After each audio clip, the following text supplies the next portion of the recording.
This is probably the most challenging record you have ever put on your turntable. Its, its, its purpose is to challenge the performance potential of your stereo equipment by, by providing an amazing array of testing devices. So it's my little mini studio. So when you talk about like making beats, see, there's my drums. Here's my wanna hear it? Yeah. Alright. He was like, you made this? I said, yeah, I like to make art.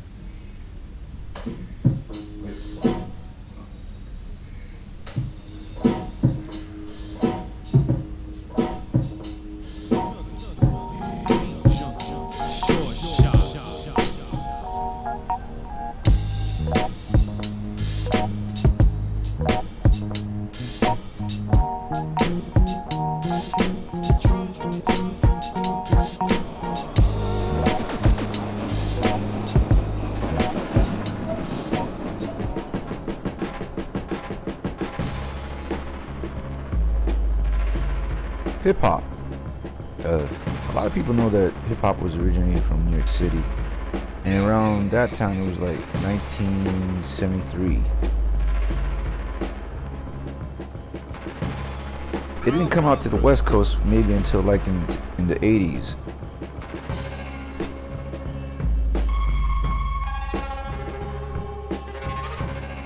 So I got to see at least on the West Coast when hip hop started to come out over here. I remember I was in junior high school during lunchtime, and then a couple kids were forming a circle.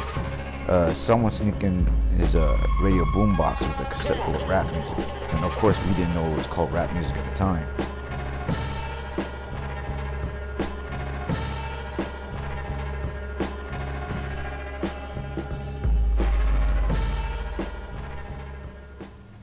So when I told my parents I wanted to go full-time in the music business, they were saying, "Are you crazy?" But during those days, you know, it was uncalled for. It was unknown because it's not as popular as it is now. Back then, it was something new. You can't go to school for it. I was more comfortable being the guy that didn't speak. I only speak with my hands, just on the turntables. Growing up, I was a shy kid. I was an introvert. When I was growing up, people pretty much doubted me, you know, and that was kind of like my driving force, my motivation. And in my head, I was saying, I'm gonna show you guys. Of course, I never really said it to them or said it publicly, but that's what I said to myself, just to keep me going.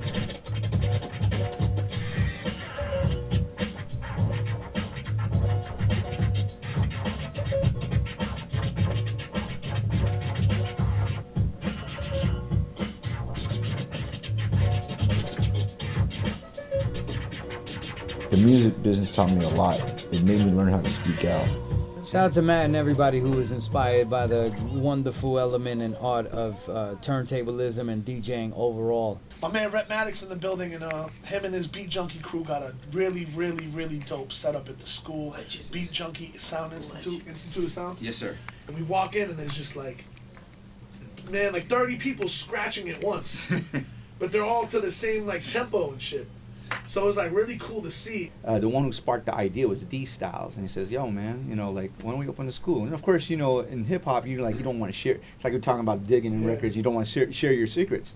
But he says something like, "Look, what happened to all the champion boxers when they retired?" And it's not saying we retired, but it's like they open up a gym, and then it's like think about it like it's a way to give back to the culture.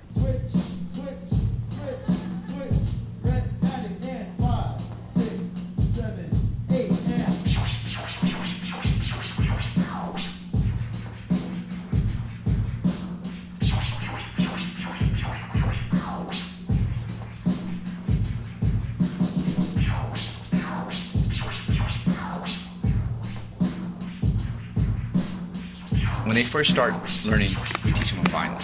So if they like what they did in Intro to DJing, then we send them to like a year curriculum class, basically. So everything we teach them from how to put a needle on the record, how to put your hand on the record, like also the mixers and the turntables and stuff, your basic music theory, learn how to count bars. I mean, eventually as they progress, If they pass all their vinyl finals, I would say, then we teach them to go into Serato.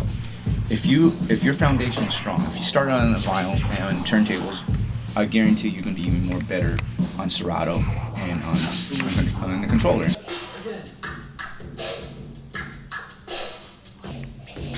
Five scouts.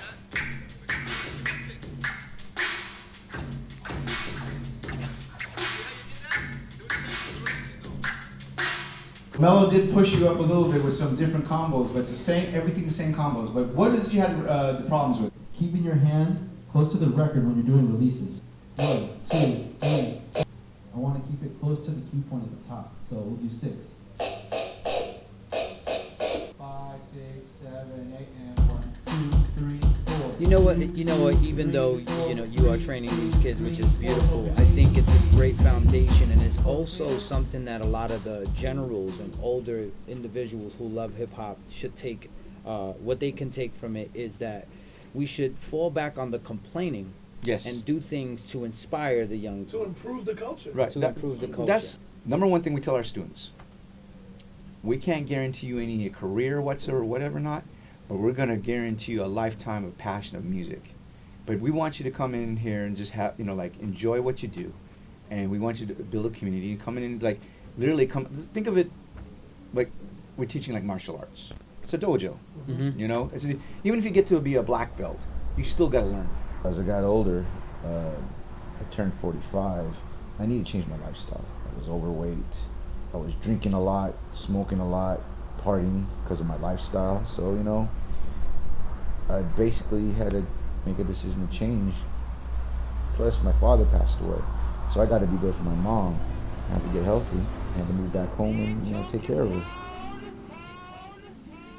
One of my dearest friends, his name is Raka Irish Science. He started to learn and train jiu-jitsu like in 1999. I was intrigued with it. I just wasn't ready at the time. I was like, you know what, let me try it now. Let me go for it.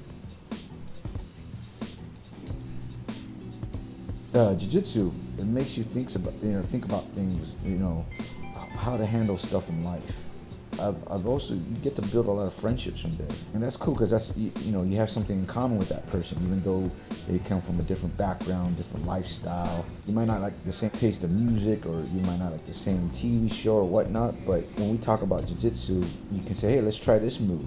You're willing to share knowledge and stuff, and then you actually become better from that.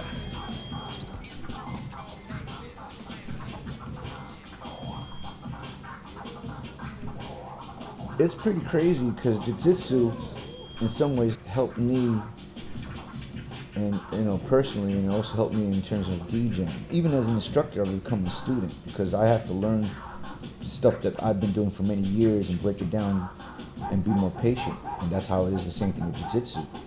You just gotta learn and learn and learn. And even if you get to even become a black belt, you still gotta learn. As even now and as an instructor, I feel like I'm still learning more stuff. It makes me like, okay, you don't know everything. Even when you think you got something, you realize you're still a white belt. Like it's nothing for you. You're able to do it, but to teach it to somebody that doesn't know anything and you have to break it down for them to understand, that's a whole nother science in itself.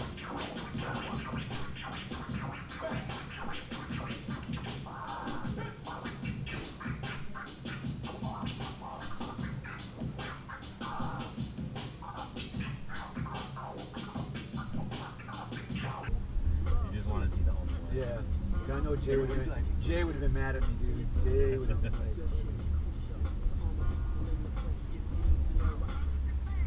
I mean, if you don't mind me asking, what made you decide to step away from the JAMA situation? Well, I think around that time I was finding different avenues for what really motivated me. Right. And one of the things that motivated me a lot was helping the youth, man. Like, cause a lot of times, man, we was complaining about a lot of stuff that's going on in the city. Right. But everybody wasn't coming up with solutions. So I Right. spent a lot of that time just like, I built a studio out in the south side of Chicago. Right. Where kids come in, record, and they do that all day, man. So and I mean, obviously you're in recording artists, but you've been working with the community for even. Man, yeah, that's really Man. honestly what I be doing, man. Like Right. I think honestly, I music is the thing I love to do, but at the same time, I think what I was born to do, my vocation was that. Like, I think helping out in the community is really where it's at. And how long you been doing that?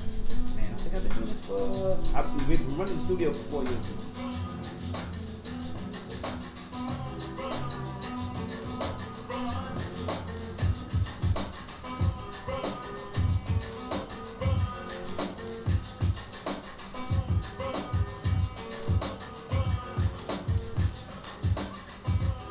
I'm a hip hop DJ. And our thing is that we take the music, we flip it, and we make it our own.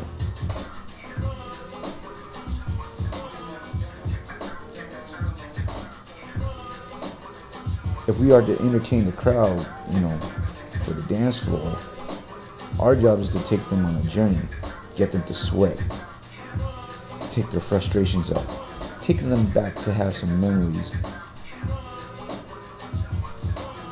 You have your techniques, but you put your own soul into it. It's how you express yourself through that medium and stuff. You realize about things that you never thought of, like you had it in you. Like I said, when I first started, I didn't know if I could last. I'm still here. I just hope I can still train until I get old. Able to train until I'm in my 60s and 70s and stuff like that. If I'm lucky to get to be a black belt, that's great, but I just want to be able to train, that's all.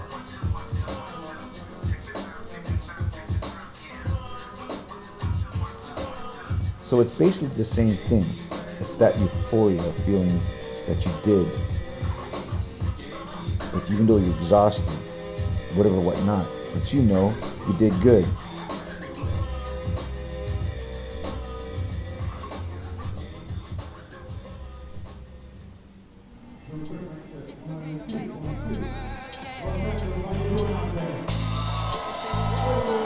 As the saying goes, you left it all on the mat.